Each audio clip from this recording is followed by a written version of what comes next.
Ang mga magsasaka sa Region 10 nakatanggap po ng mga kagamitang pansaka mula sa Department of Agriculture.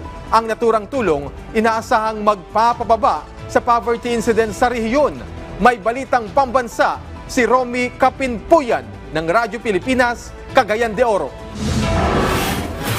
Mga farm tractor, harvesters at delivery trucks, iilan lamang yan sa mga itinurnover ng Department of Agriculture para sa mga magsasaka at mga lokal na pamalaan sa Northern Mindanao. Bahagi yan ng 133 million pesos halaga na agricultural interventions sa 122 eligible farmers cooperatives association o FCAs. Desidido kasi ang pamalaan na mapababa sa single digit ang poverty incidence sa reyon pagdating sa 2028. Kaya naman ang pamalaan walang patid ang suporta at tulong sa mga magsasaka at mga lokal na pamalaan sa Region 10. Bukod sa 7 four-wheel drive farm tractors, 17 rice and corn combine harvesters at 12 hog delivery trucks. Nagbigay rin ang DA ng 13 hauling trucks, 15 walking type agricultural tractor rotary tilling, 7 hand tractor, 51 mini chainsaw, 1 mobile shredder, 2 pumps and engine at iba pa. Pinunduhan din ng kagawaran sa ilalim ng iba't ibang program ng DA